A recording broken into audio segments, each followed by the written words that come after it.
Hello, and we're live.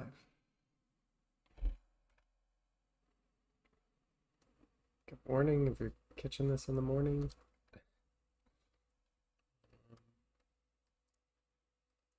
I'm just looking for one piece of reference here, and then we're gonna get going.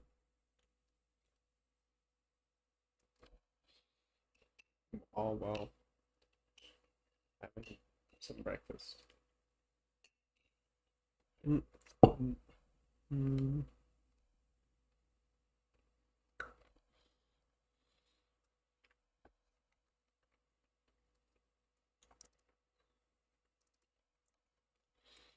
Trying to see if there's any art books with this. I know I have some, but I'm trying to study the neck more. I need to make sure it's just not showing up on my stream. Okay, good.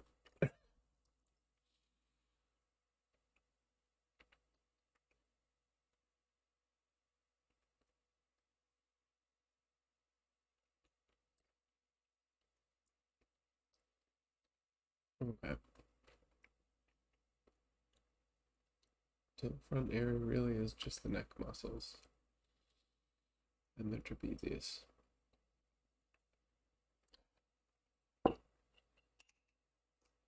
Lovely.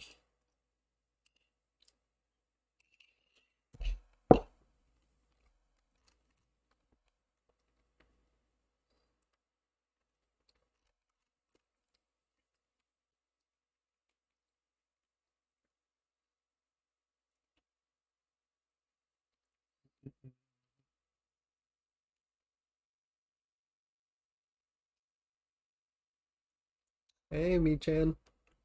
How are you? Good morning. I woke up a little late, otherwise I would have had all my reference ready.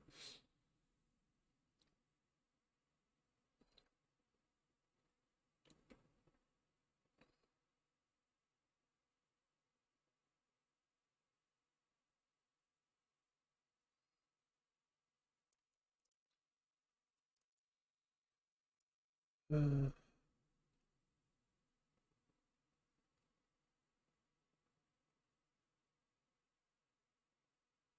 so too many pieces of reference, I think. Doing good. How are you doing? Good. Like I said, I woke up slightly late. So I'll try to get in breakfast and gather all my reference real quick. I'm pretty sure I'm just about ready.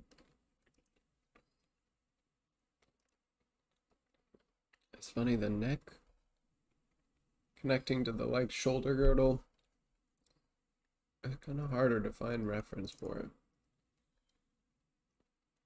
I don't know why. Ooh, this is a good one. I can use this. Thank you, Walkus, for coming in clutch. Boom. Alright, I think we'll do these ones first. Because it even outlines the muscles. Just got back from work. It's almost 6 p.m. here. Oh dear.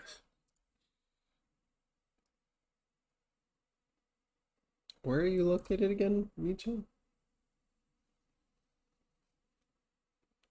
I remember we had someone from Norway.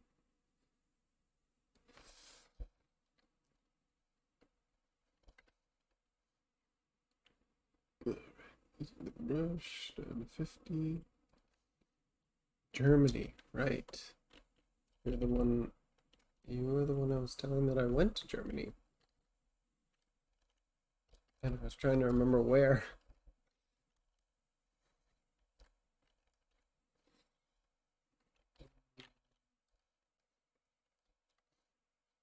Oh, we need music.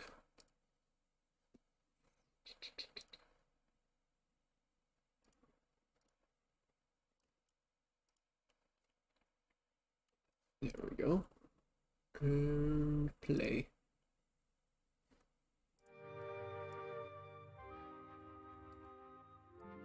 Hamburg. Yeah, that's what I think.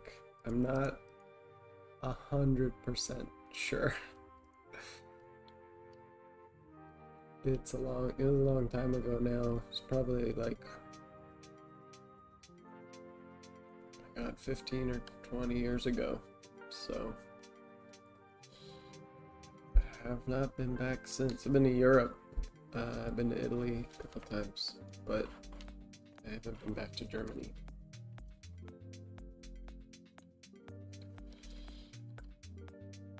Okay. We can do this.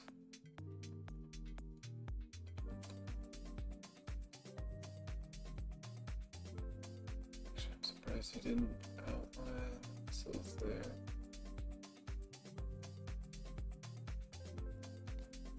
Interesting.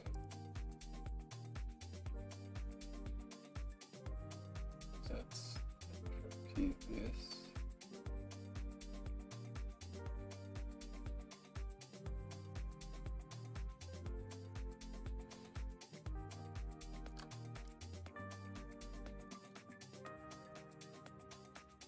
Detailed as I like, I guess.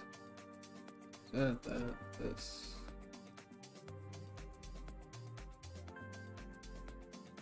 Oh, there it is. Okay. Question is why it circles like that. Yep. What's up, robot?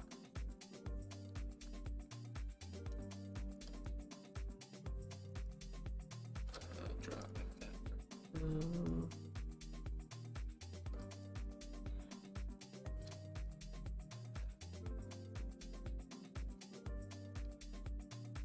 How are you doing, robot?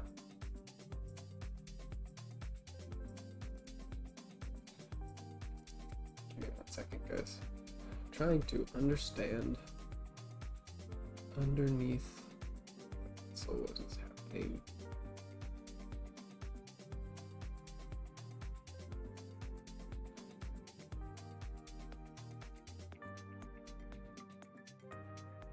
I have another book here open. I just can't I can't share it because there's naked bodies in this book. Okay, so what?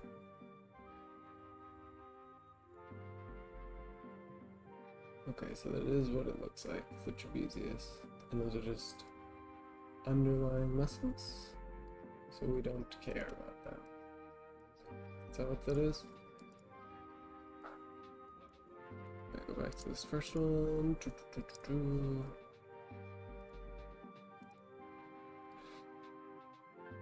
That is what it looks like. Okay, and those are just underlying muscles that we might see if somebody's like hulking out.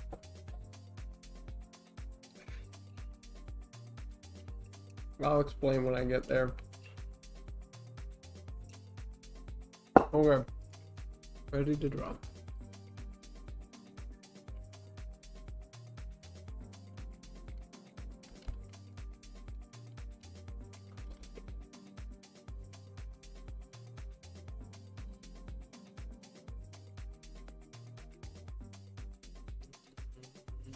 I'd like to draw on the head.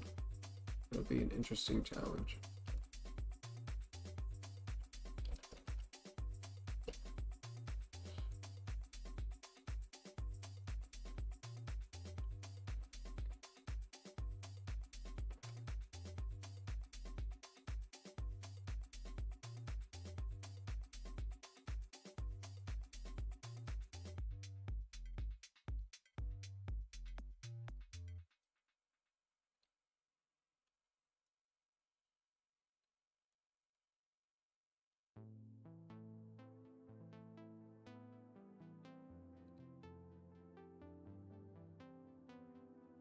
Hi Zeph, good morning. Hey robot, grab a drink and join in on the study. Okay, cool, sounds good. I'm gonna color out these muscles once they're fully drawn in. I want to distinguish them from each other. Sure.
How are you this morning, Zeph?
Days of the week do you stream?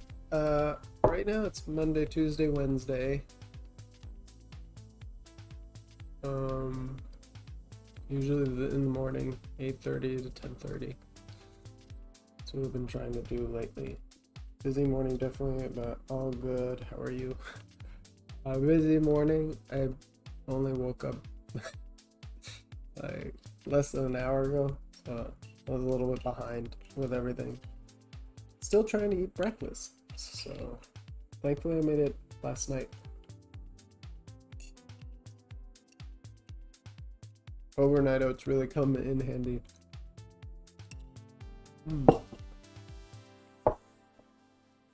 And they taste good.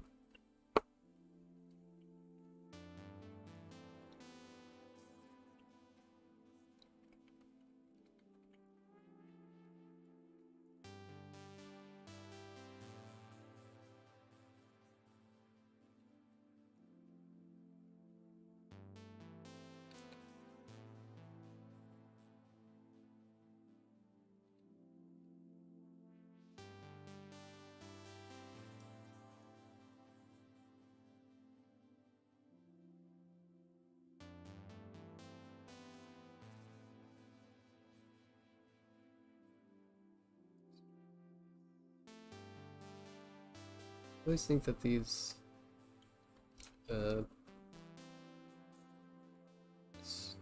the sternomastoid.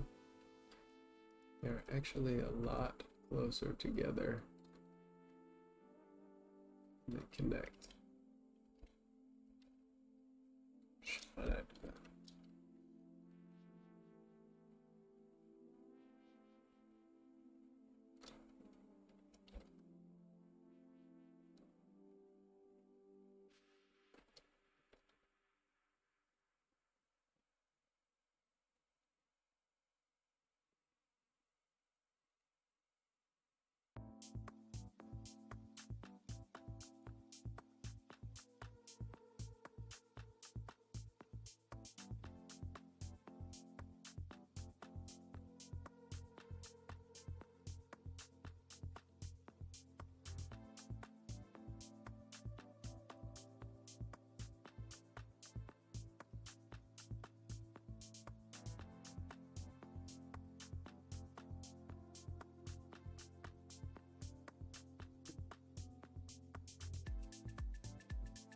You're healthy, good. I'll be on here alert because I have a lot of work to do. Sounds good, Zeb. Do your thing. I really should post that hours. I think I'm afraid to, afraid to make it permanent because,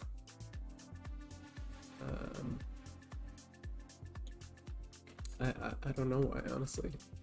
I kind of made a personal commitment to be on here 8:30 to 10:30, so I shouldn't be afraid to just post actual time that I'm gonna be on here.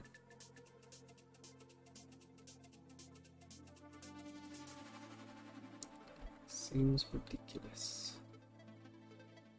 So I'll post it in the community tab or something like that.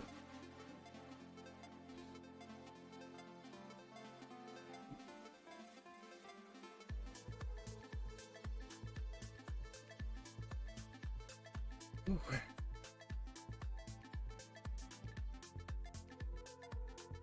Go further than that, or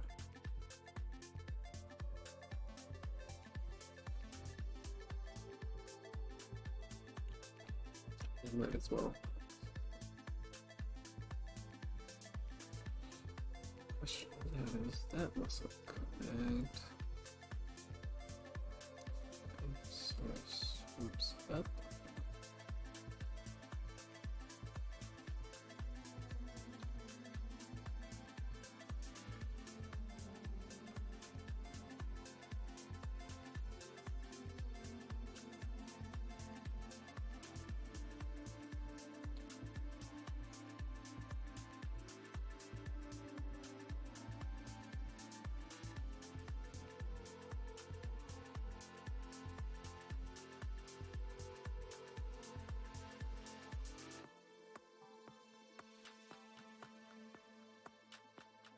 What we could do is dedicate to it periodically by posting a schedule every week.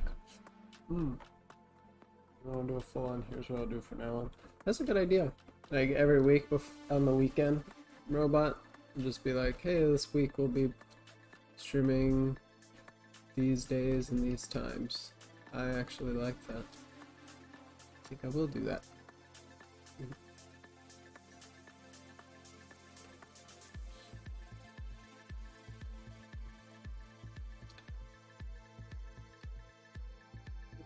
My neck here. Hi, honey. Yeah, I think that makes more sense.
A lot of streamers do that. Lends itself nicely to find out what you want to do in each stream. A good idea. Thank you. Yeah, no worries, you're allowed to change as needed. I've changed my stream schedule a lot until I got really comfortable with my schedule. Important things to keep practicing. Yeah, definitely want to make sure I keep practicing.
I think this is gonna be a little too wide.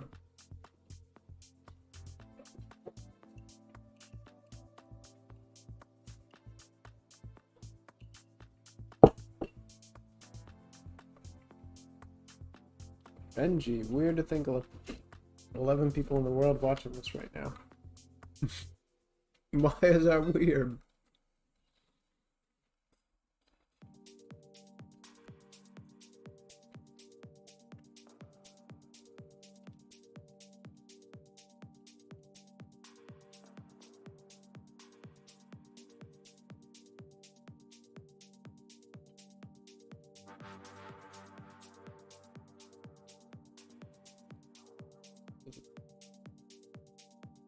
With this drawing? Oh, Bacchus is really good, so it's confusing. Hang on.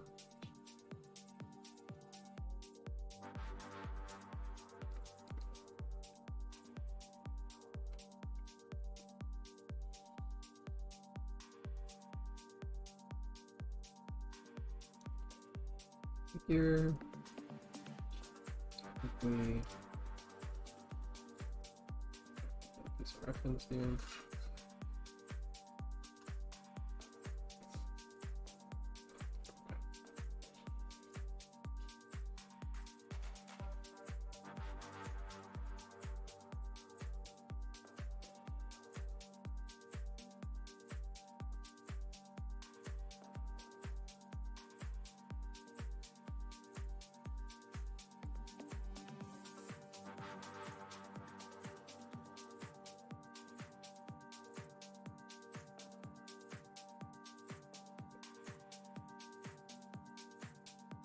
Here. So we're a little big. What's that?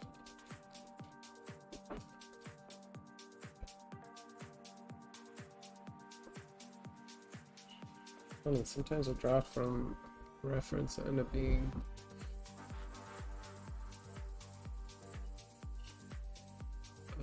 worse just because you end up following the reference too hard.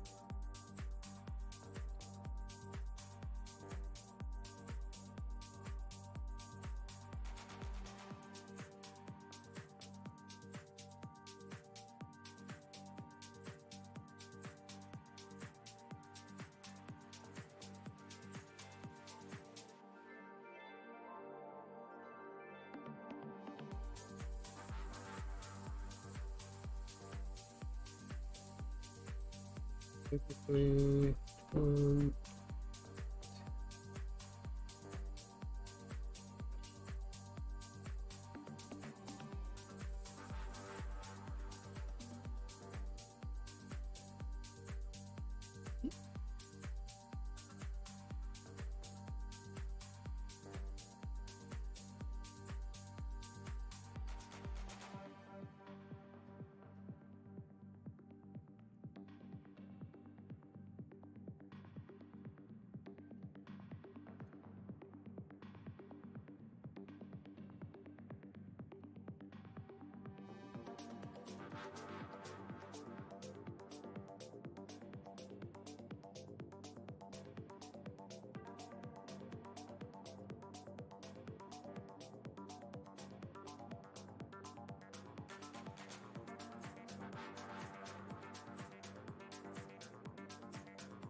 um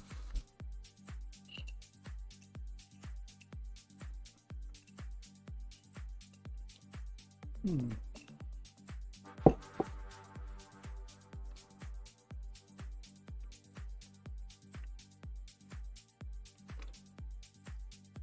Use the yellow for the collarbone here.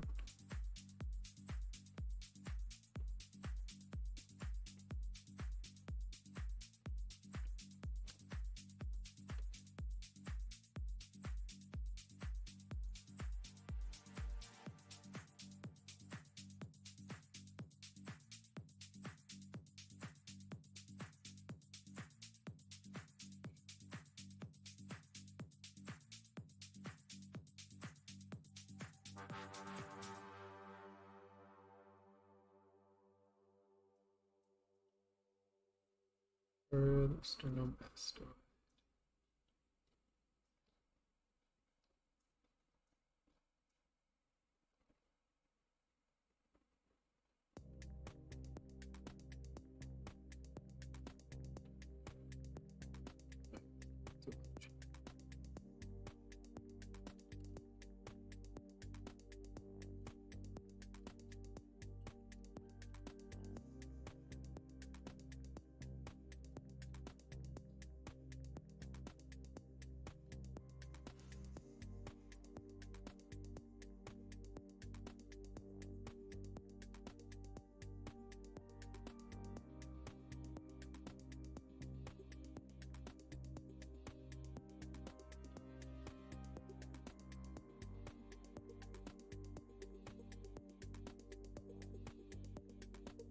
for the chest.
Hello, am I late? No, you're just in time for.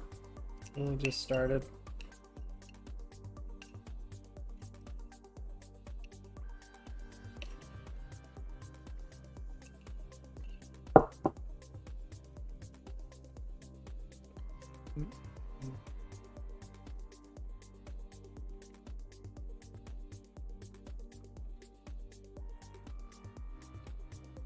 Trying to understand more about the neck and shoulder girdle.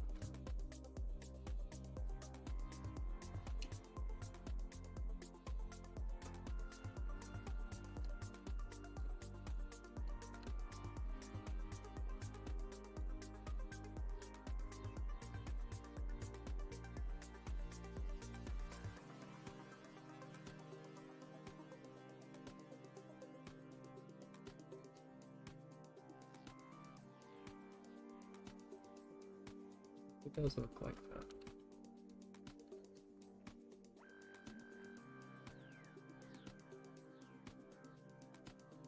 I always assumed that those neck muscles were a lot smaller.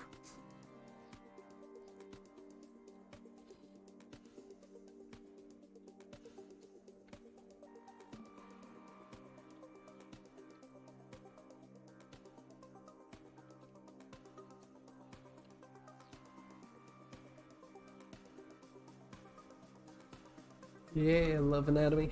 Yeah,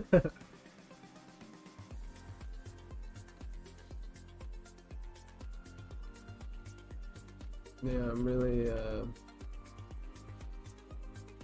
I did a sketch the other day. I'm trying to like finalize sketches now, following that whole bleach project. So I did,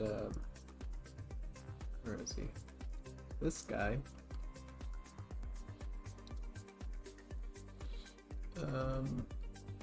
You know, and when I do final line work from the thing, the sketch, I realize how lacking my anatomy knowledge is.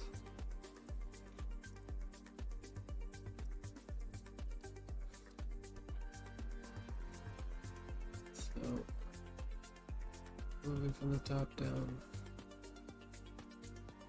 The only thing that we screwed up here is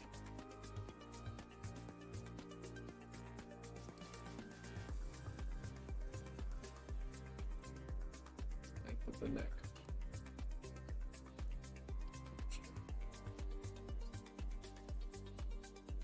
Just move it down.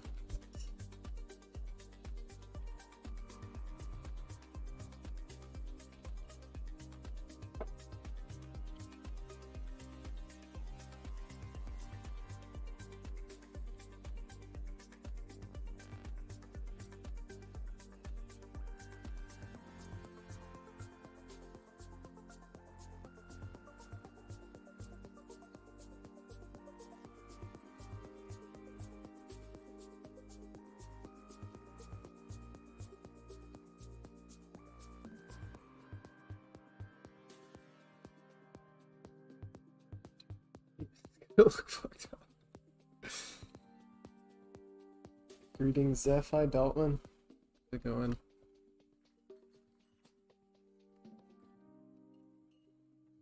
Yeah, that's gonna be challenging either way. Oh, I get it.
Should be with this community watch actions makes my hands itch so much to do some drawing. Yeah, you should. That'd be a good idea. I remember when I was in Sweden on the train, I would draw people with a pen too. But that was a lot of fun. A lot of them came out really bad, but some of them came out good, I would say.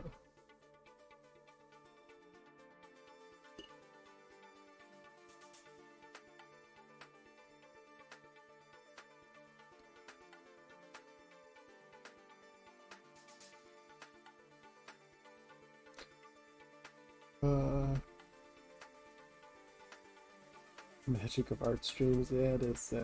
Daltman, those are some lovely back rhythms. Thank you.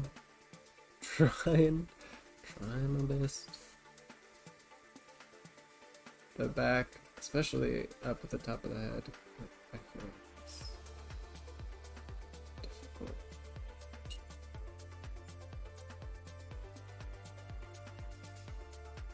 I feel like he had it too many times.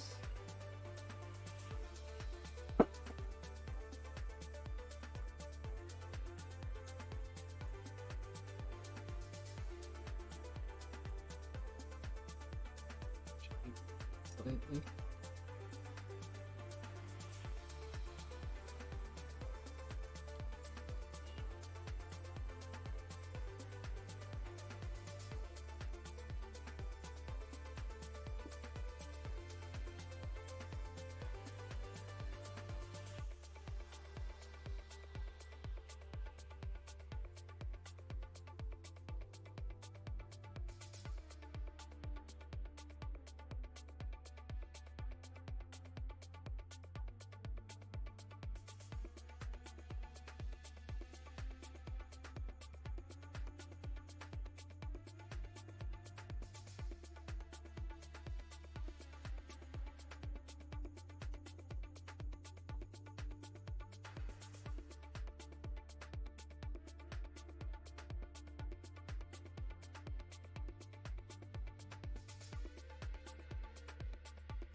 Get link to the color book website. I took while I was here. No.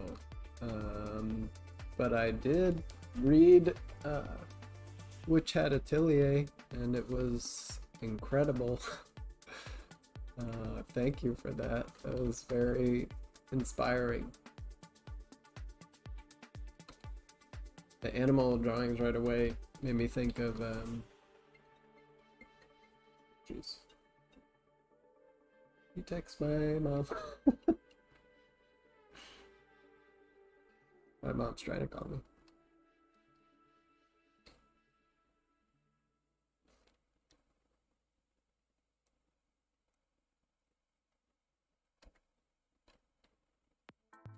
Yeah, the animal drawings right away reminded me of something like that Claire Wendeling would make. I don't know if you know the artist.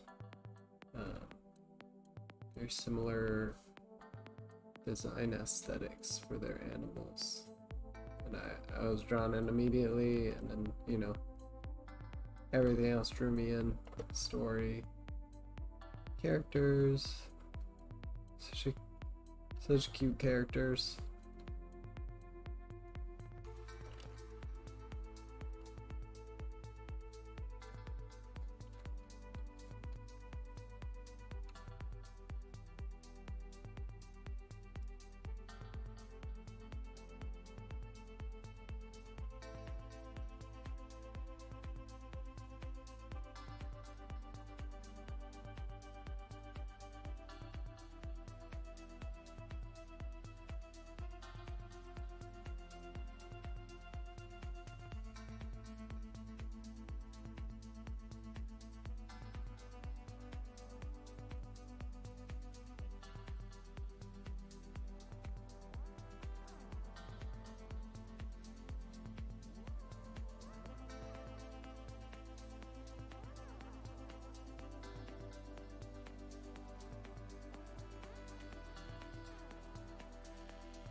Annoying that manga is also so well done. Yeah, I felt that way too.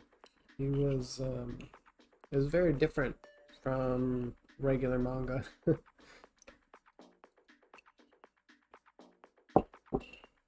was almost like part picture book. Sorry, there's peanut butter in there. Part picture book, part manga. Almost like, from French comics or something. It was very beautiful.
stand in the back at all. Daltman, what would you say the best way to build up networking as a professional artist? Joining communities and going to events.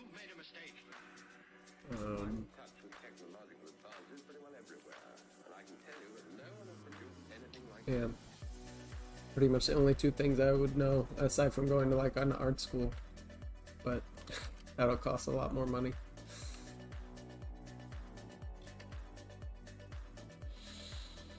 And then, you know, just being good at stuff brings you a certain level of interest and influence as well. And then you can leverage those opportunities even better, depending on how good you are. Events and communities really will do that the most.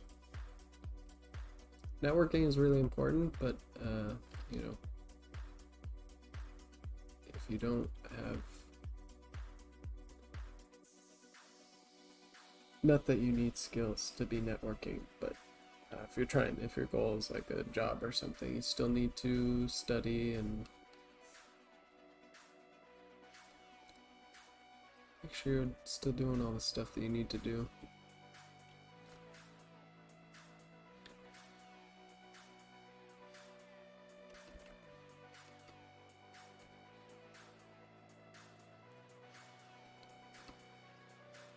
Events are fun too.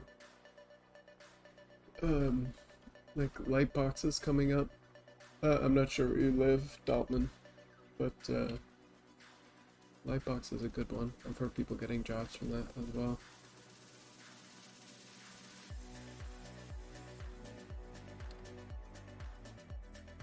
But yeah, networking with other people is great. A lot of time, if it's like a recruiter or something, you know, they want to know what you can do for them. Depends on who you're networking with.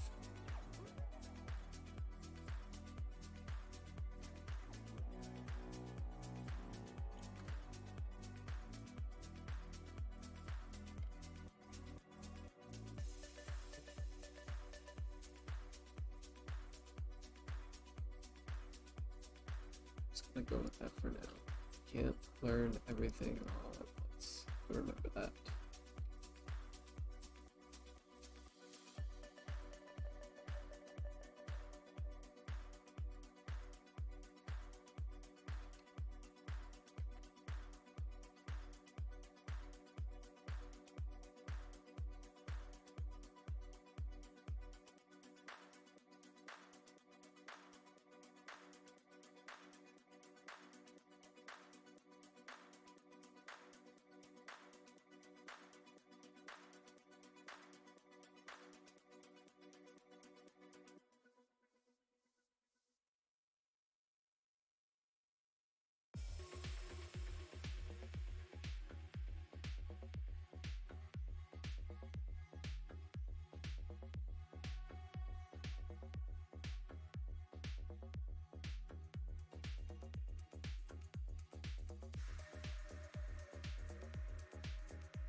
School doesn't necessarily grant you connections, depends on the school. Might as well focus on your skills in networking. Yeah, it doesn't guarantee you connections, but I suppose it depends on the art school. If you just have a bunch of art teachers that have never worked in the industry, it's really not gonna help you. So yes, that is correct.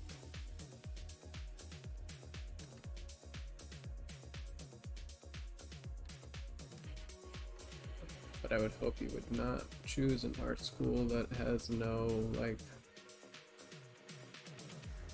professional connections, mostly because I would say arguably it's one of the most important things if you're going to end up paying that much money to go to art school.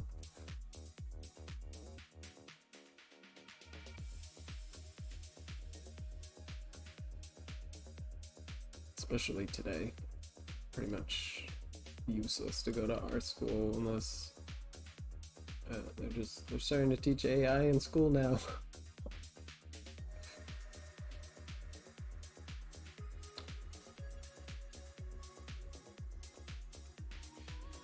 I would think very carefully if I was a student now going to art school.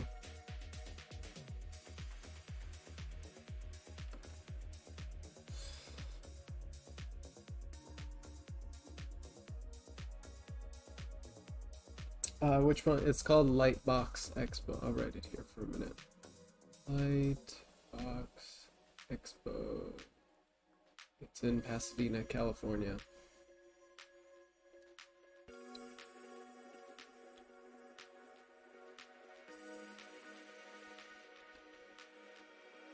I've been once.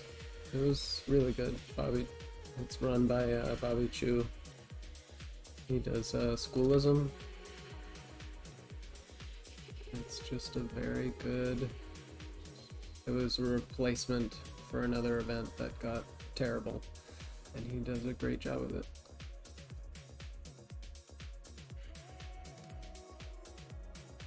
I haven't heard anybody say anything really negative about the event. It's always seems like it's very good.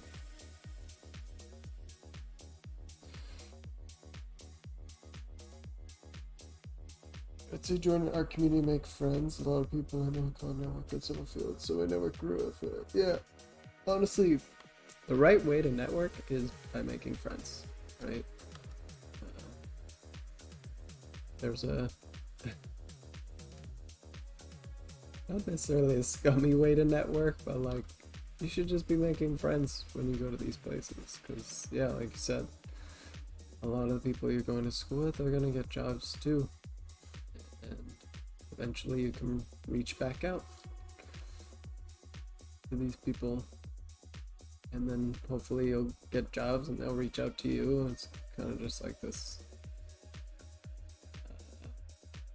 lovely community that keeps vibing with each other to help each other find work.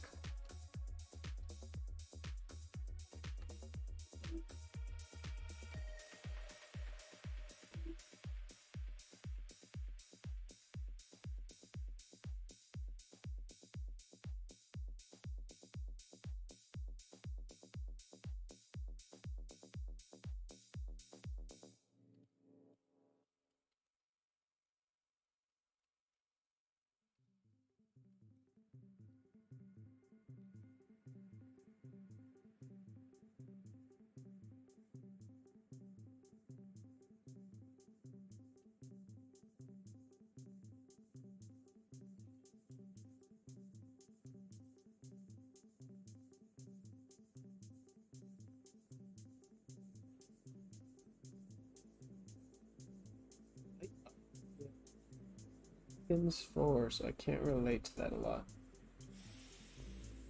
I've never been to the Balkans. This channel has a name. I'm leaving the cinema.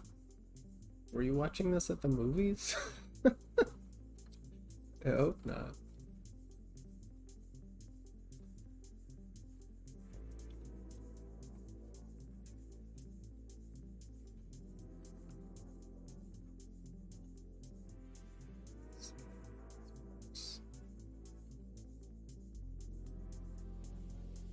Slide that a little bit better. There we go.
Maybe a cinematic special screening of your stream. First, I got my freelance opportunity from my game designer. We work on a 2D game prototype. We recommended to use US client for a concept art direction position. That's incredible. Thankfully, it's going great. I realize there are opportunities around, are a bit obscure to find. That's where some networking helps, probably. Yeah, what do you mean? You don't sound like you need networking help. You sound great.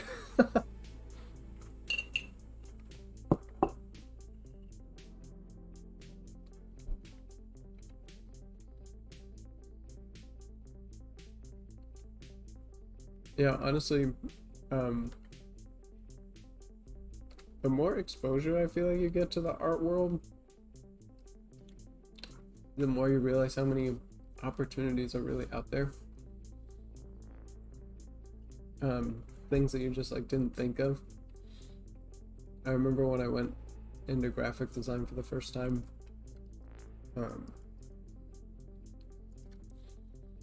there were so many weird avenues of art that I didn't know existed, like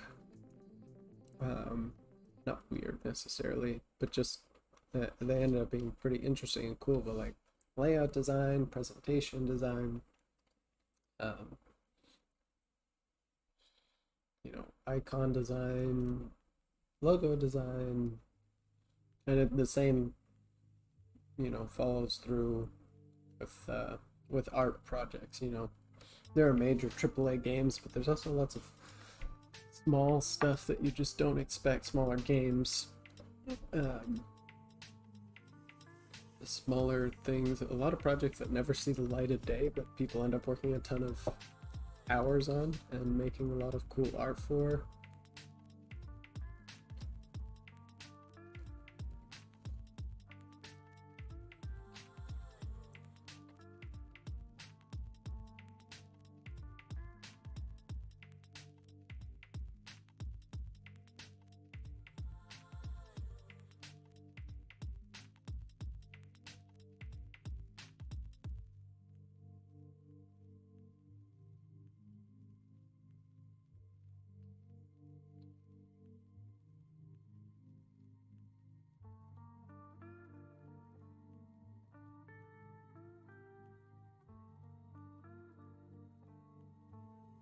Once you get one gig done, you tend to expand your networking opportunities. Small and medium studios pay better than lots of big clients. Yeah, that can be true. They're more focused sometimes. The big studios can get really scattered.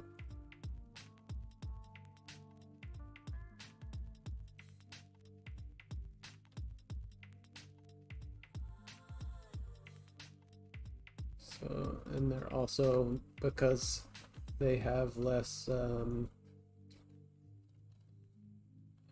what would you call it? Less like wiggle room with their resources. They're very carefully controlled. Whereas a bigger studio will just waste money. Because they have money to throw around. And then they'll bitch about it later.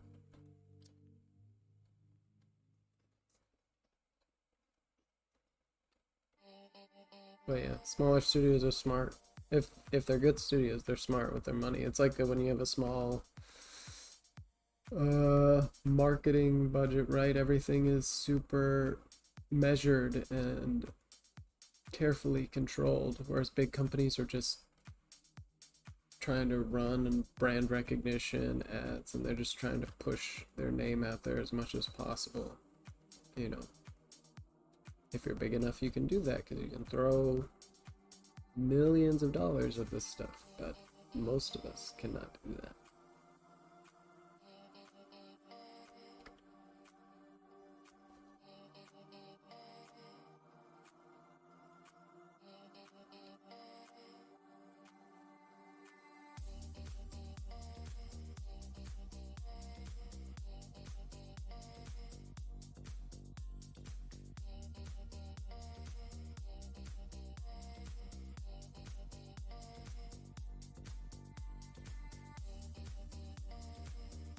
Absolutely suck at logos. Just give me a good royalty free font and I'm good. Yeah. I am not good at logo design. I was thinking of doing some, like with the videos that I make, to do some carousels, like Instagram carousels almost, and studying graphic design that way. And I was thinking of making like either a badge or a logo for each set, so that way I can practice logo design, because I'm terrible at it too. Dude, I can't. I'm not good at that stuff. I've made a few logos actually, professionally, but sort of like you said, it's literally just font matching and then making it like a nice lockup. But I don't know how to do, like, when you see like the Twitter logo and it's a bunch of freaking circles everywhere. they're combining them. I'm like, okay, you lost me. I don't understand how to do any of that.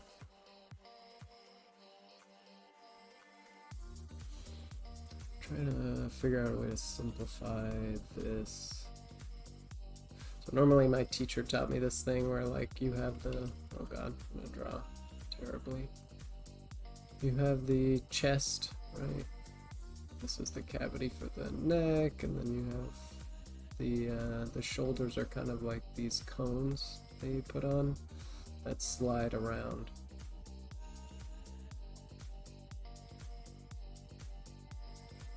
The figure is a really rough interpretation, so, you know, theoretically I could go like this, and that's cone. It's kind of my cone like that.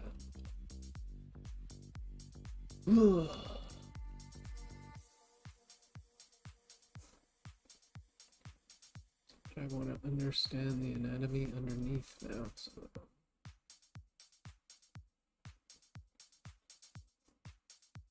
cone thing still works to some degree.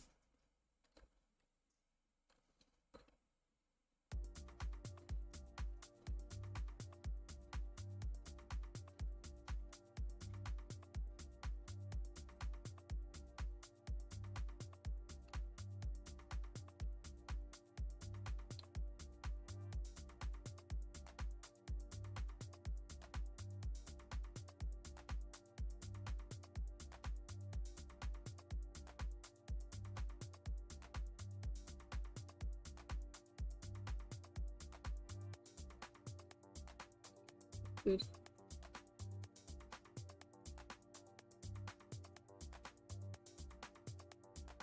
So this has to be the scapula, right?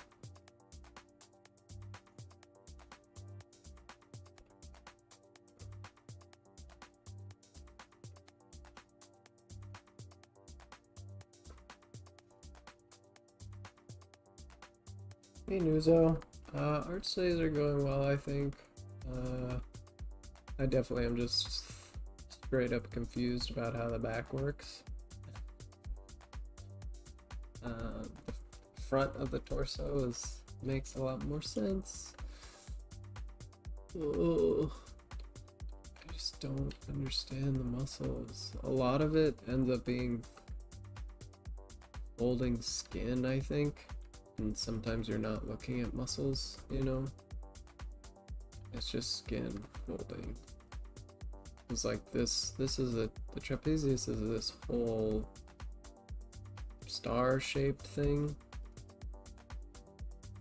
So that means the folding here is the muscle, or maybe it is I think it's folding skin that meets the scapula. So it's like this is folding skin, then it starts to touch the scapula a little bit.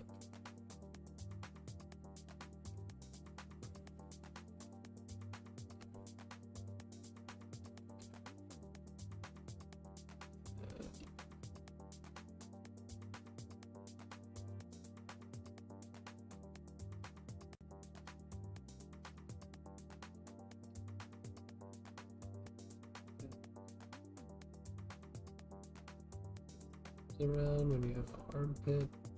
This is the most confusing shit ever. I will get it eventually, just right now it doesn't make any sense.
Yeah, no, but so the deltoid is right. Actually, I wonder if you're right. Because you have this little like box shape, right? And then the two sides of the deltoid that kind of come around on each side of where the scapula and the clavicle meet. So it could be that I'm seeing like this, almost like the piece of it push out. Is that even possible?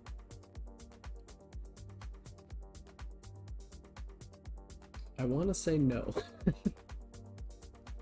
I want to say that that's folded skin, and the piece of that muscle that we're not seeing is on the, this is supposed to be like the other side. Sorry, it'll just draw it like that. Boop, boop, boop, boop.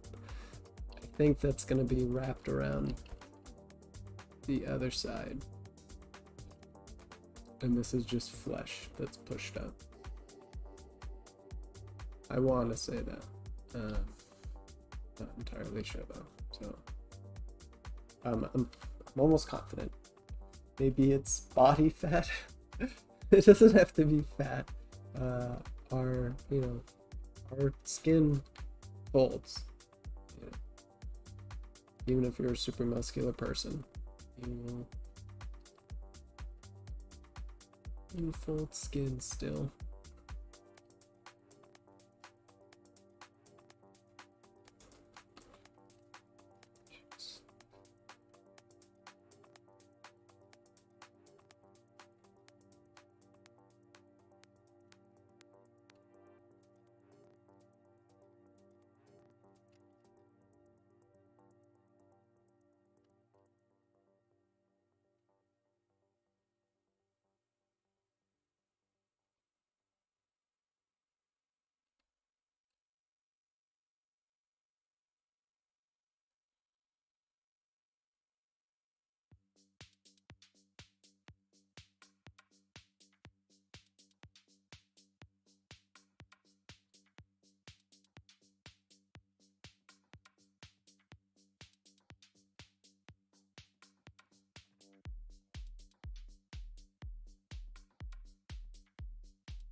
Oh yeah, because I think, see, we're seeing it over here. So this is the skin that's folding on this side. It's the skin that's folding, because you can see it right here. There's a skin that's folding with the scapula, so that's what this is. It just looks weird.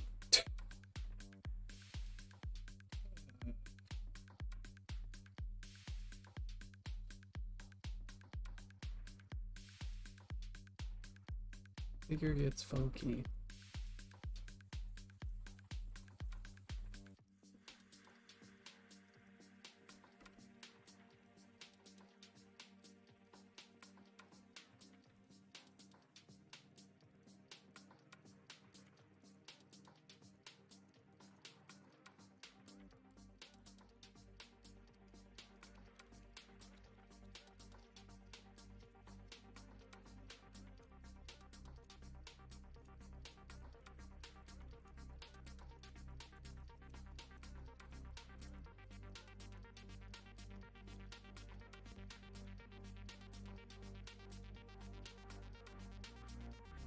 Do you have to use socks on your headphones? I do. It's to protect my ears from my degraded headphones. They're dying. Anatomy for Sculptors is pretty useful. Yeah, Nuzo, I actually have that book open. Y'all just can't see it because there's naked people in that book and I can't be showing it on stream.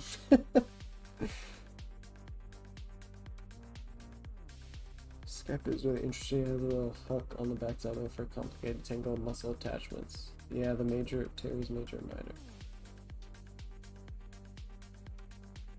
For a second, I was thinking that was the serratus pushing out underneath the forearm. No, you may be seeing it in the shadow, this serratus here, but... Oh, actually it is right there. In his, it is in the shadow. These little, like, dark marks. That's the serratus.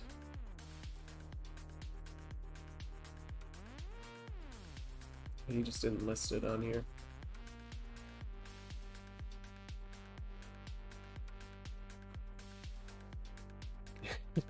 Poor anatomy drawing. Hey, John Walkus was a good anatomy drawer. We just may design things a little differently.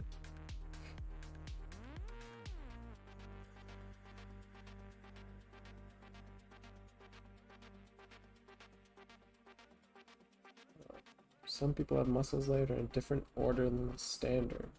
I have no issues with that. That's interesting.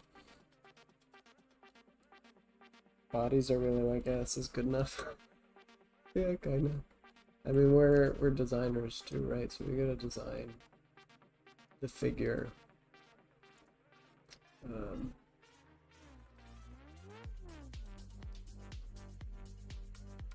I mean, we deal with different body types and stuff, but I think if we were to start stacking the muscles differently, we would just confuse ourselves.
Yeah. I think the basic muscles do the trick, like the hidden muscles that are like under, that we basically don't take the time to worry about, like under here, right? There's some tendons and stuff under, next to the sternomastoid and the trapezius, but you don't need to really care about those. And if you have a character that's like pulling his neck like crazy, you can just stack a piece of reference, because you'll never really have that so often, and then you'll know, and you can just add the little details, right? Most of the time we care about, there are hidden muscles like in the scapula, you got a bunch of little like muscle groups in there, but for the most part don't really need to worry about those, thankfully.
I suppose, but you know, you do need to know the general muscle groups, even if you are doing close.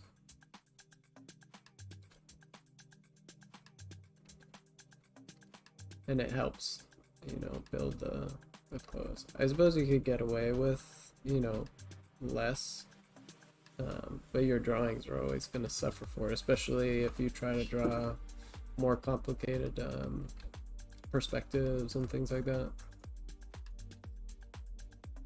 Your drawings are just gonna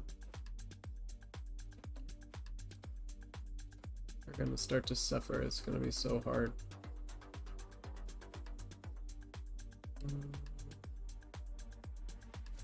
What's happening here? The arm is too big.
Yeah, sorry for. I didn't mean to say that you didn't. In the end, learning more about anatomy is never going to hurt you. It's always going to help you. Even if it's, you know, covered, it makes it easier to make the drawing. That's the point that I was trying to make. That's all.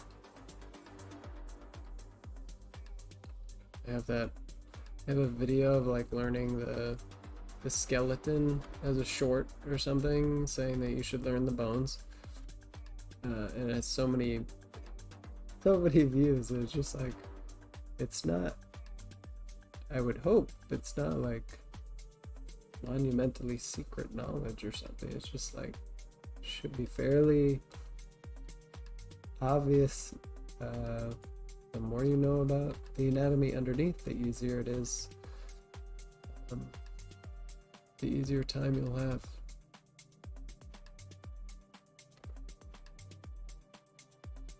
Constructing the figure.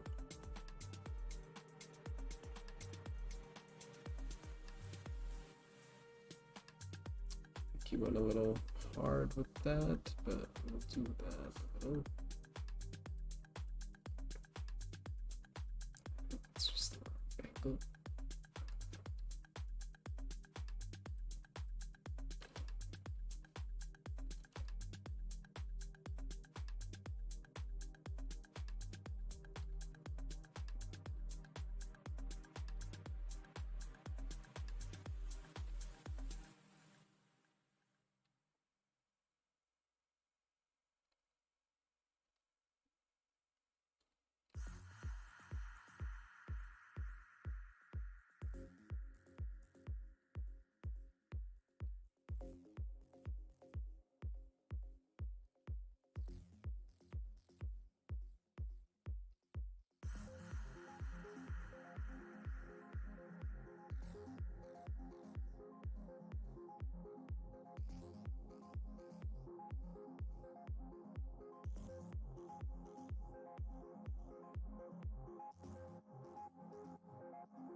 Yeah, it is.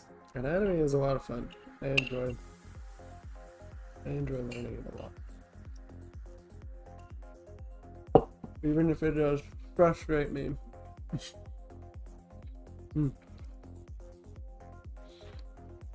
I never took a standing break here, guys. If you have any questions, I can answer them, and then we'll get back to it.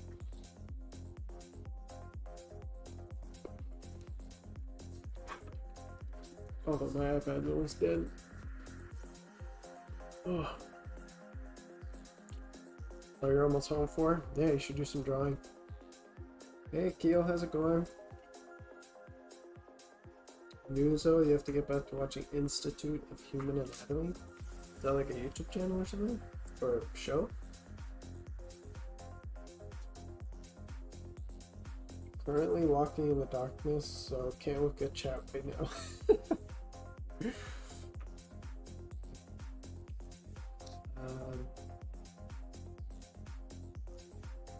Yeah, you're entering sort of winter time, right? So it's gonna be dark a lot. But you said you go back at night at home. It's a YouTube channel, Institute of Human Anatomy. Let me look it up. Institute of Human.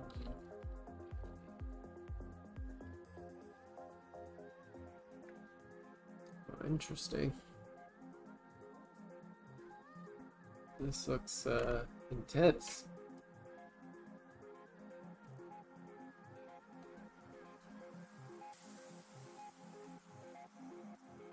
Probably not for me, but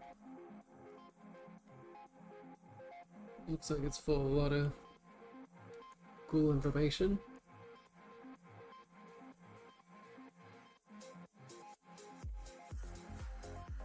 Found it about learning about back problems for artists other than receiving carpal tunnel. I found this super old video a long time ago.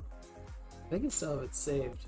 There's this guy talking about how he fixed arthritis or carpal tunnel in his hand through these stretches. So I do them preventatively now. And everybody has problems when they use their hand too much, I feel like, but I thankfully haven't had any problems yet, so hopefully that continues.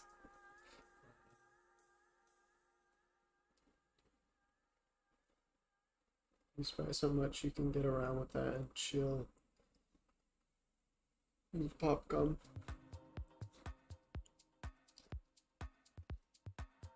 Can't draw for days because there's a festival in India where you cannot touch any book for a few days. Is that true? What's it called?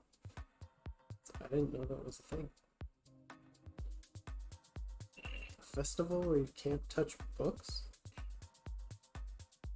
Like, so you can't read and you can't write anything? Can you type stuff? I suppose we could do digital drawing, or does that count as a book?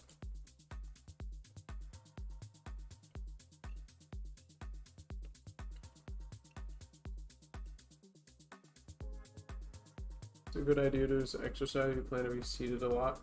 But yeah, that's why I want to lead by example. Every hour, and this is besides the stream, but every hour I get up for 10 minutes. At least. The longer you stay, what is the word? Sedentary? The worse it gets. So getting up, moving around, even if you're standing, like when you have a standing desk, people can stand still, and that's sedentary behavior too, so you want to actually move around. And like basically get your blood flowing. And that's good for you. I haven't had any back problems with drawing per se. I have a personal back problem that I have to do physical therapy. The lower part of my spine is not fused, apparently. It's it can slide, and so I use exercises to help keep it in place, and because otherwise it pushes against my nerves, and I feel it through my whole body, and it's not great.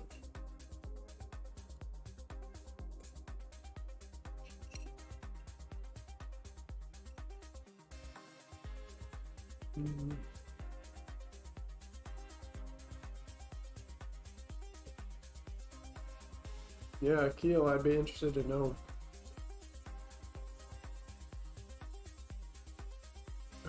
Applies to writing, reading, and books. It's called puja here. Interesting.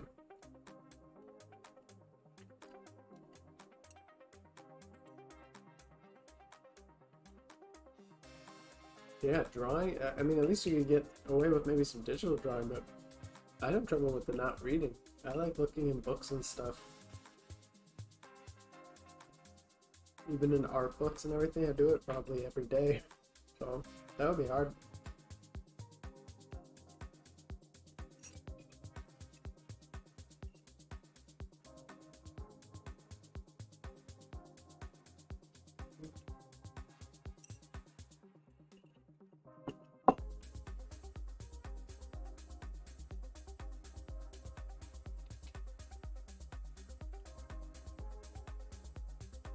Not drawing for a couple days does sound scary.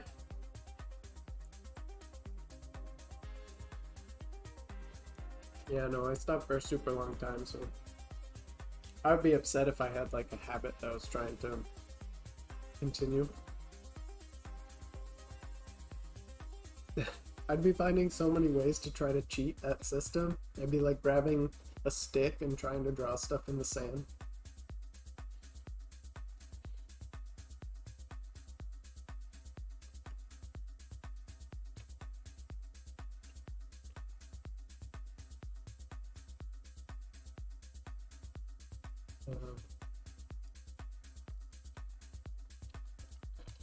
Looking up the festival. An annual Hindu festival originating in the Indian subcontinent. This comes from Wikipedia.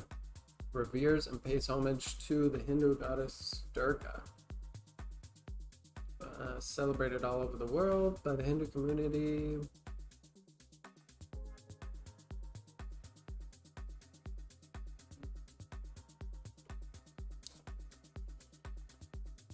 Festival is marked by scripture,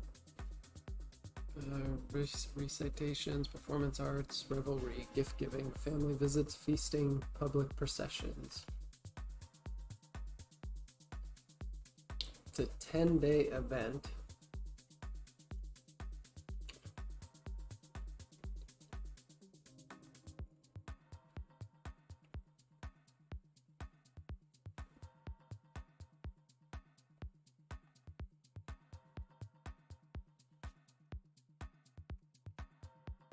So interesting. It looks like a nice celebration, though. I'm sure you're busy with other stuff. You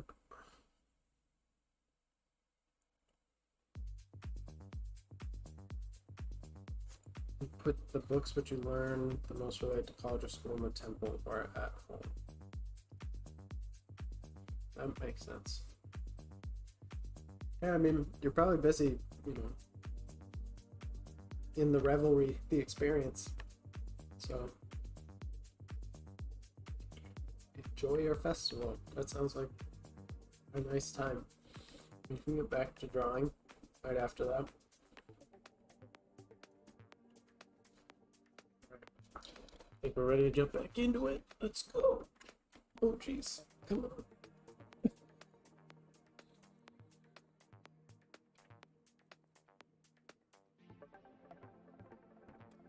Depends from state to state. Here just for 3 days, going to the north it goes up to 10 days.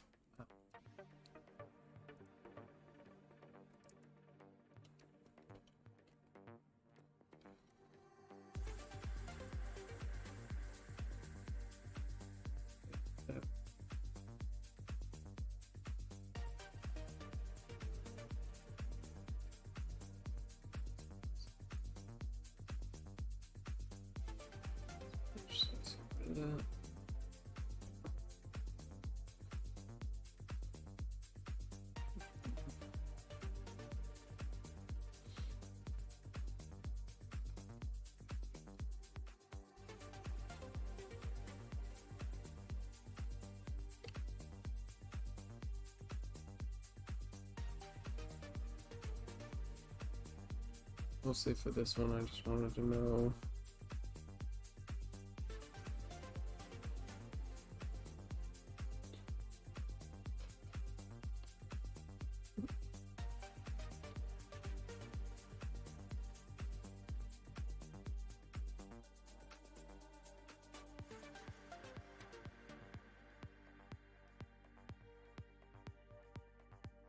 To know where the neck sort of started.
Easiest shoulder.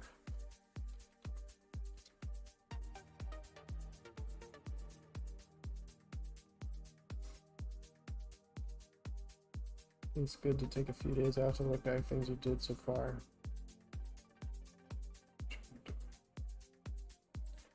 Yeah, it's like a time of reflection. That's nice.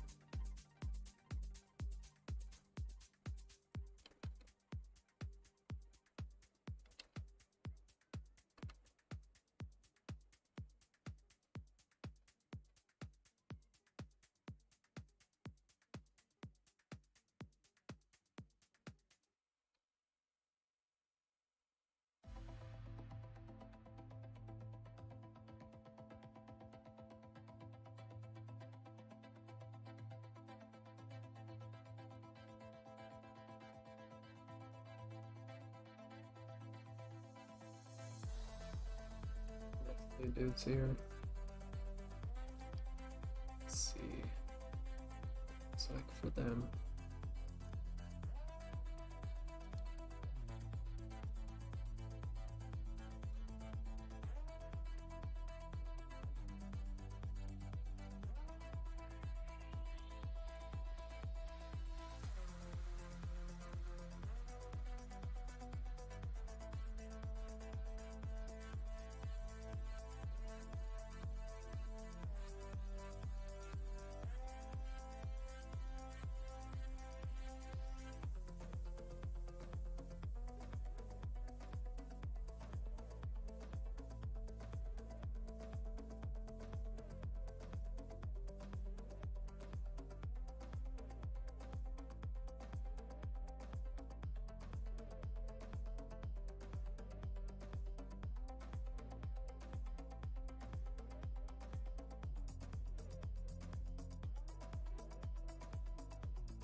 I've been studying art for a while. I only so recently important was to start applying them. It's nice to have studies geared towards a project you want to make to help bridge that gap. Yeah, Nuzo, you're discovering the secret of improve the right way. I really want to make a video on this, but I figured something similar out. I want to say like a month ago. Just wanted to have some sort of proof that it did work before I made a whole video on it. But I really do think that they teach us wrong in schools.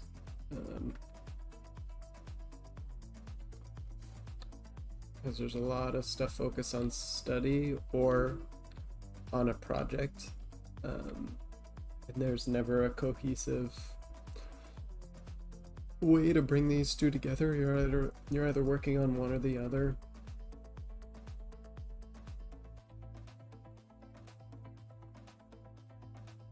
It's like if you were to learn, figure drawing in parts and never relate it back to the whole figure. It doesn't help you.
Maybe I could be that proof.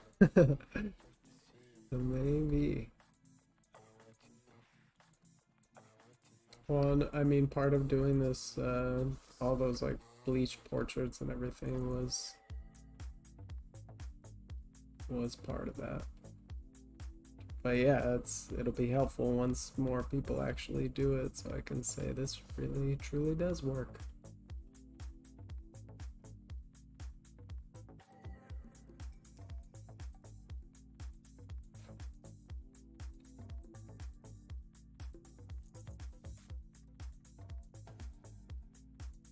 As many people as we can.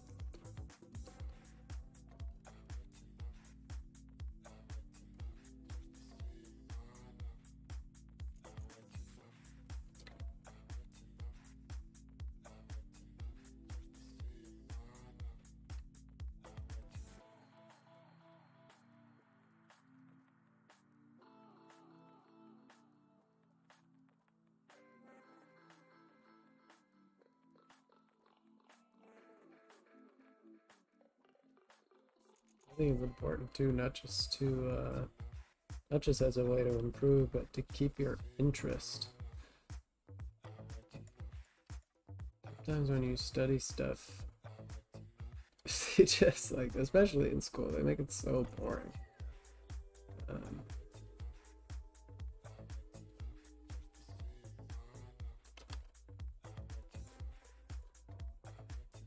Like boring on purpose. I remember once we were studying kind of props to get used to basic shape, and it was nothing interesting. I studied chairs once. I was like, this is so boring. But if you had to like study chairs and put it in,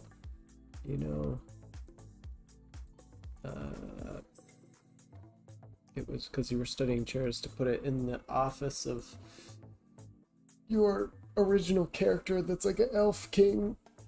That becomes more interesting, and then you have a purpose to what you're studying, and you get more specific with your studies.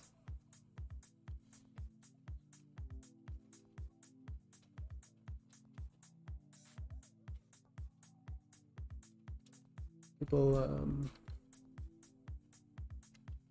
tend to not like to be restricted, but when you simplify stuff and you restrict yourself a little bit, you actually end up learning more.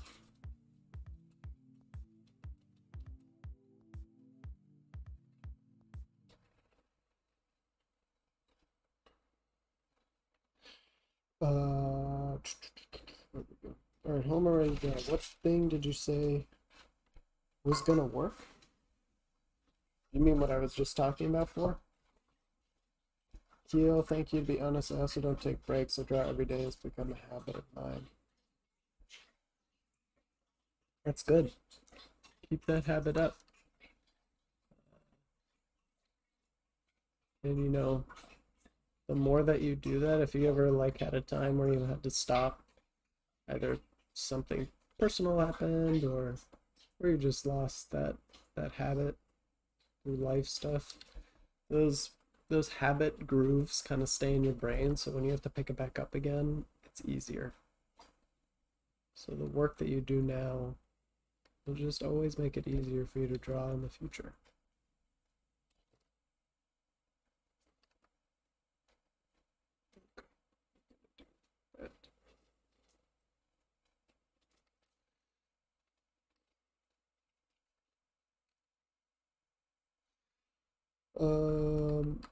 Keel, nice and curious, do you draw all day in the same hour? Genuine question. Do you draw all days in the same hour? Or daily? All days in the same hour, or daily but a set time? Typically right now, Zev, I draw, actually, that's kind of funny. That is literally going to be my next video, is what I outlining what I draw in a week kind of thing. I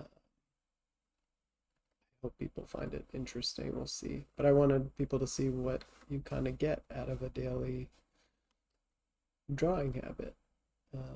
So right now I draw in the morning from 8:30 to 10:30. It's usually a 2-hour session, which is right now what I'm doing with you guys, but I do it even on the non-streaming days.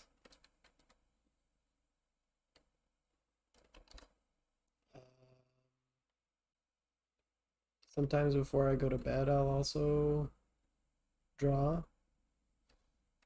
but that's not really a set time. It's just something that I do, you know.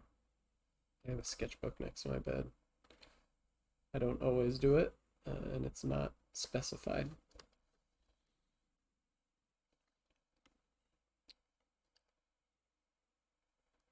Oh, Western music here. I would, I've improved from a 30-minute drawing habit to 2 hours over the course of like a year or two. So it took me a while to get to 2 hours at a time, and just recently I started doing kind of like an evening session for a couple hours. So I haven't been doing it every day. I haven't made it like a specific habit yet, but it's I'm starting to draw more, I'm finding, because I'm starting to solve more problems, like for instance anatomy, and I get curious like at night, and I'll start figuring out, start drawing for imagination, like how did this neck work, and then I want to know more, so I'm trying to like problem solve. It's like doing little puzzles, so I get more curious, and then I need more time to draw to figure it out, so I just start naturally getting curious and drawing more. Do you have any advice on learning perspective? I want to get it out of the way, but ignoring it too much. You know who's really good for perspective is TB Choi. You can look at her book, but also just go to like her Twitter and stuff and save all of her perspective figures and perspective drawings. I think that would be really helpful if you're more an environments person and that's what you want to do.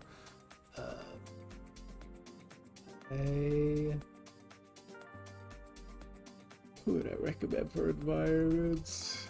There is a book. I'm trying to remember the name. Houses with a Story by Yoshida Seiji. What's that have too much? they're very, very good drawings. I mean, you can also just study from any artist that you love and their environment work too. Try to break down how they did perspective, but the tricky part with perspective is that the concept is relatively simple. So you could study it real quick and be like, this is 1 point, 2 point, 3 point, 4 or 5 point perspective, yada yada. And then it seems simple. And then when you put it into practice, it becomes incredibly difficult. And you're like, I don't actually understand this. So getting it put to practice as soon as possible is a goal. And seeing how people how did that, who did that,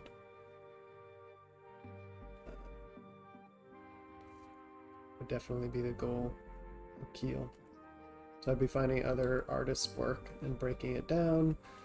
You could also take pictures of stuff with your phone and figure out that.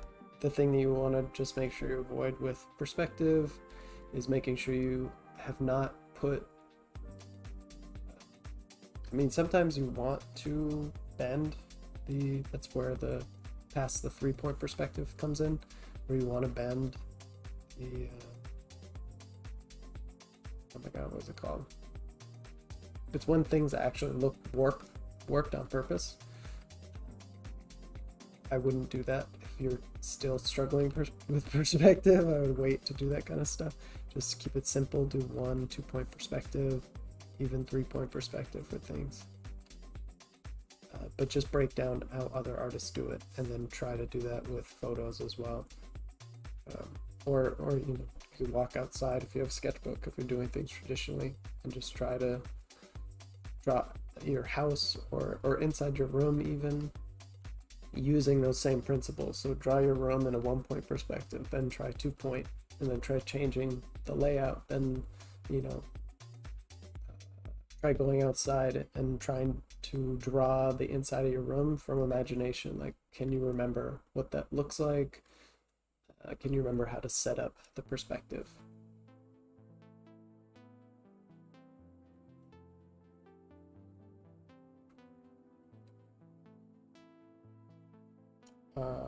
What did you mean by what thing did you say was going to work?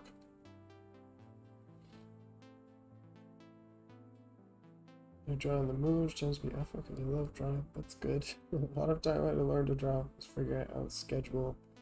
A lot of trial and error, finding out times. Yeah, Zev, there's in that Atomic Habits book, when he tells you to make a habit, he says to be as specific as possible when you make a habit. So rather than saying I'm going to draw tomorrow, you have to figure out a specific time and place. So I'm going to draw at 8:30 for 20 minutes at my desk. And that way it's very, very specific. You don't have to think about where am I going to do this, how long am I going to do this, what am I going to study. Yeah, you could even go as specific as saying I'm going to study the figure in perspective for 20 minutes at my desk at 8:30, and that is so specific that you'll do it. Oh man, I lost my chat.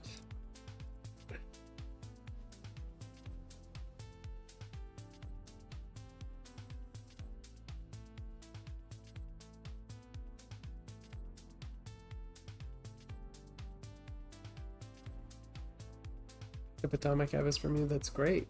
That's awesome. It's a great book. Yeah, that was one of the things that definitely helped a lot in the beginning, was being very specific with that habit. Starting small is super important. Don't underestimate that step. I tried to resist that for the longest time and I couldn't get started.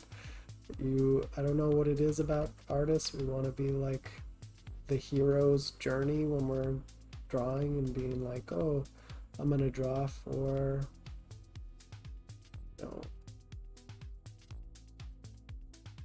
6 hours a day and improve like crazy, and it just doesn't happen. You won't do it. So don't try to hold yourself to that standard.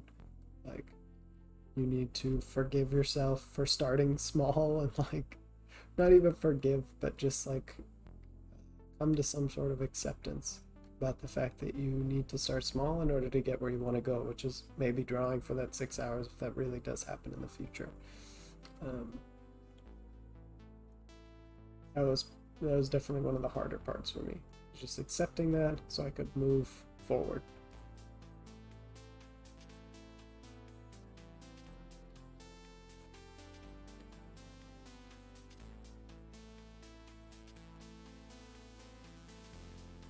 Don't don't underestimate that step, I guess.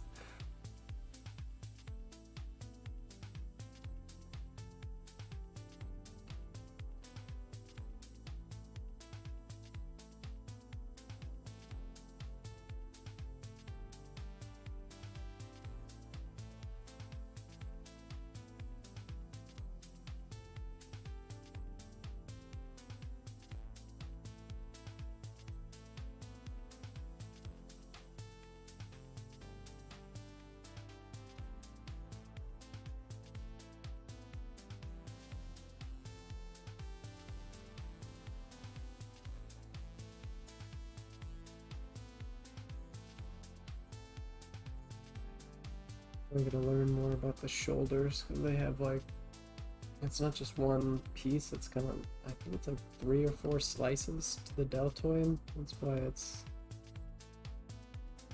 especially when you get super muscular characters, it can look a lot different.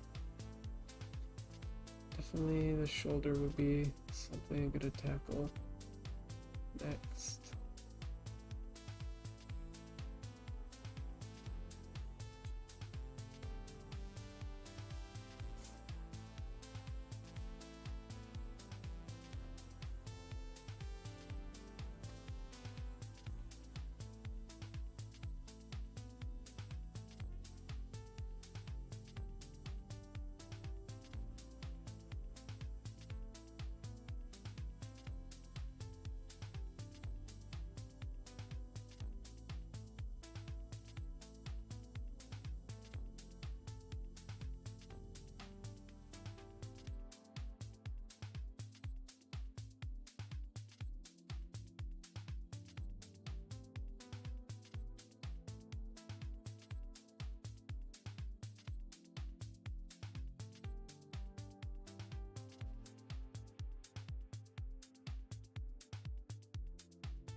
Really unsatisfying to try to align a perspective grid for background. I get too distracted by trying to make all things line up by using a rule there. Yeah, there's a lot of, I don't know why it's taught that way. This is why looking at that book that I said, Yoshida Seji's Houses with a Story, because there's a difference when people draw their lines organically, right? Versus, I think this program does it, yeah, it does. Versus doing it out like this. Boom! Perfectly straight lines. There's no character to these. I get that this is not going to be completely straight, especially as a beginner, right? But the wobbles are yours, and it makes the line more organic, gives it more character. Doesn't mean you have to have like lines, like this is supposed to be a straight line and it's broken, right? Like you might, as a beginner, not have the straightest lines, might look like this. You might have to go in here and pet the line a little bit to get it to be straight, and it, and then you erase this. It may not look like the prettiest thing in the world, but you will get it down eventually, and all that practice will help. But if you do this, you're not helping yourself, and your drawing is going to look the same as everybody else. It's going to look static and not very nice. The only time where I would even suggest doing something like that is when you have extremely mechanical stuff, and even then, again, it can lack personality. if you were drawing a neck or something. You do not need to draw every little grid. Oh, that was terrible. Okay. You do not need to draw out all of these lines, right? I don't know where that's going because clearly that's not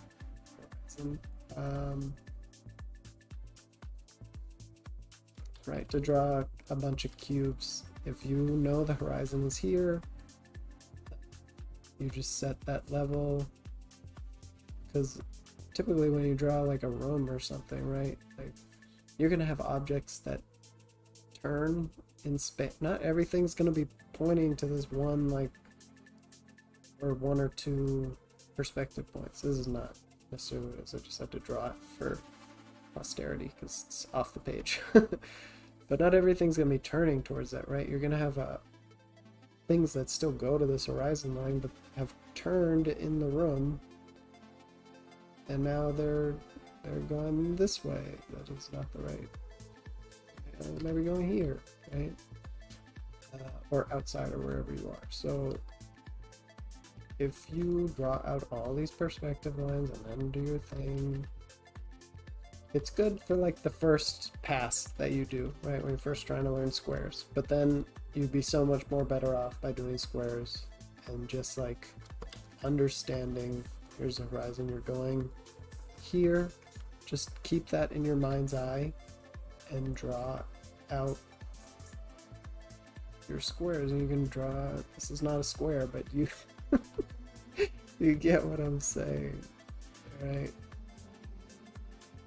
You can just keep on doing this stuff. God. Sorry, I'm drawing very fast and not thinking about stuff, but hopefully that illustrates the point. If you want me to actually draw that slow, I can do it.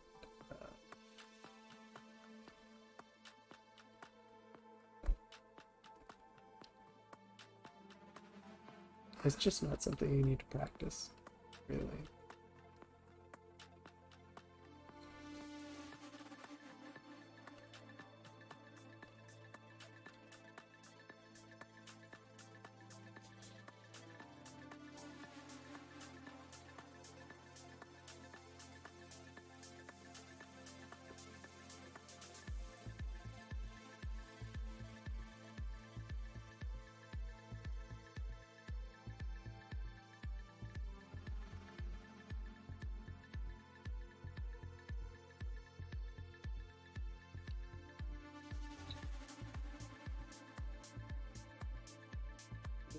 Perspective works. Can you apply it in the same for both environments?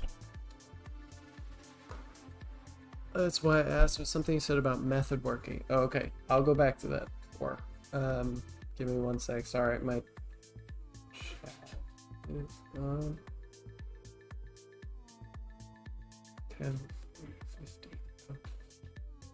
Do you have a meeting? What time? Oh, 11. Oh, okay. House of the Story. That's the name, right? I cannot write the name down now. But yes.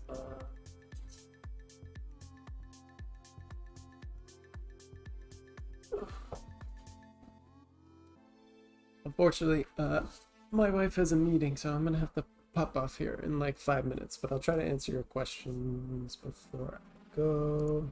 This is the book. Let's get real close. Houses with a Story by Yoshida Seiji. This is what it looks like. It's blue. It's got little houses on it. But every single page has got an interior of a little house drawing, super cute, and then an illustration of that house. Show you another one. Let's see. Very nice perspective. This one's cute. See a little like triangle house, got multiple floors, and then there's the illustration of it right there.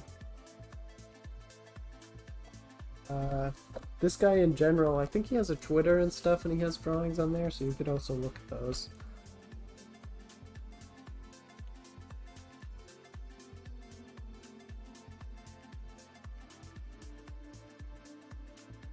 Do not try to draw a cathedral as your first perspective study. Yeah, that might be a little challenging. If you can do it, great, but if you find it too frustrating and it's beyond what you feel like you can do, try something simpler.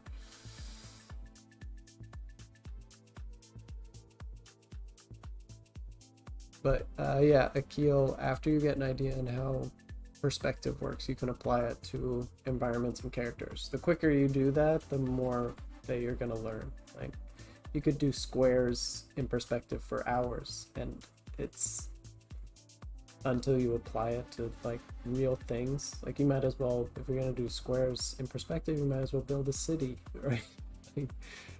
It helps the first time that you learn it, right? Because that just gives you the idea behind it, so you can see it in the process of making it, but then you need to apply it to real subjects.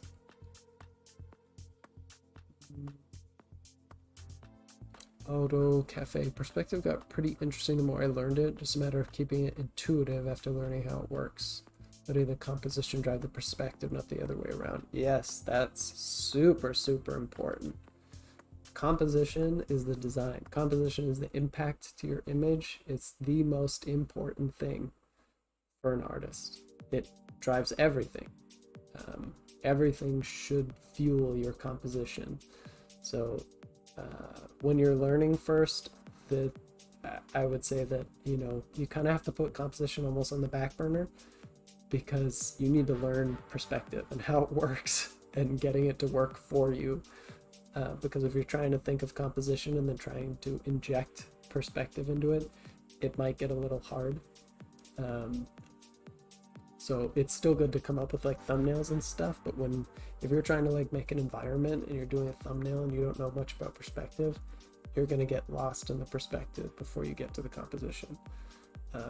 So it's okay if you have to ignore that for a little while, but you know, try to bring it back in different ways.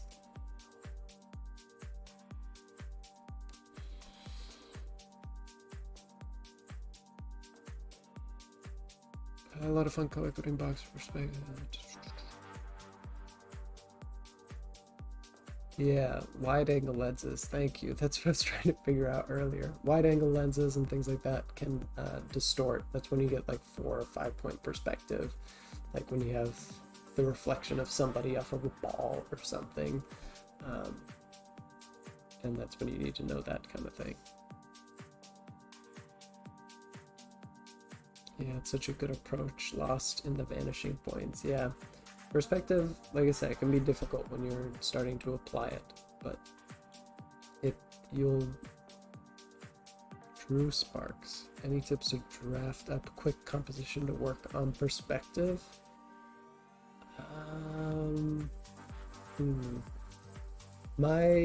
I actually came up with this recently, is if you want to focus on the composition, but you're also, you know, new to perspective, outline the things that you're going to put in your composition and keep it as simple as possible. So if you have, I think I used the example of like a beach scene. If you want to draw a girl at the beach, make like an illustration of a girl at the beach, right? When you start thinking of the beach, you think of a gazillion things, like the water, the sun, waves, there's tons of people behind you, a volleyball net, a umbrella, you know, people's coolers, blankets on the ground. Keep it simple and just outline like 2 to 4 things that you want in there, and then you can build the perspective from there. You know, at first the things that you might come up with may be flat, the picture plane, but then you start coming up with, you know, more perspectives that can work with that. So if you decide 3 things that you want to be in there, is like the water, the girl, and the sun, right? That makes things pretty simple. So you could just draw the upper portion of her body looking down figure, putting the figure in perspective, that's literally just a box in perspective. As long as you understand where the horizon line is, you can put, make a composition of her doing different poses inside the composition that you have set up, or the bounding box you have set up to make different compositions. So I feel like I'd have to demonstrate this. Maybe we can do that tomorrow because I have to go in 2 minutes. But essentially trying to simplify what you're going to put into the composition so that you can focus on perspective, if that's what you're studying, will help a lot. And I can demonstrate that another time. Again, when you start out, your understanding of perspective will be very simplistic. That's why a lot of people, when they do pinup pictures, they're usually flat to the picture plane, right? There's not a whole lot of perspective going on. And then if you look at more advanced artists, they start looking above the figure, they look at the figure from below. That's starting to get some more fun with perspective. And then the more that you pull back the camera, the more that you're going to see behind that character. So you have to make sure that perspective lines up with the way that you're looking at the character. Yeah, no problem, Zeph. I wish I could stay longer. Have a good day, guys. I'll talk to y'all later.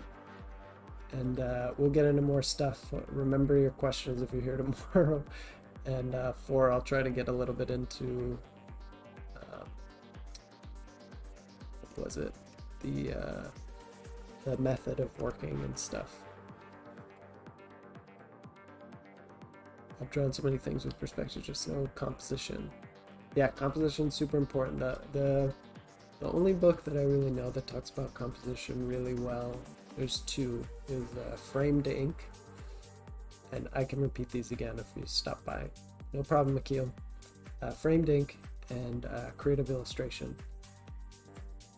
Creative Illustration is Andrew Loomis, and Framed Ink is Marcus Mateo, I think. Those are the only 2 books I really know that talk about that. Composition's kind of a tricky subject.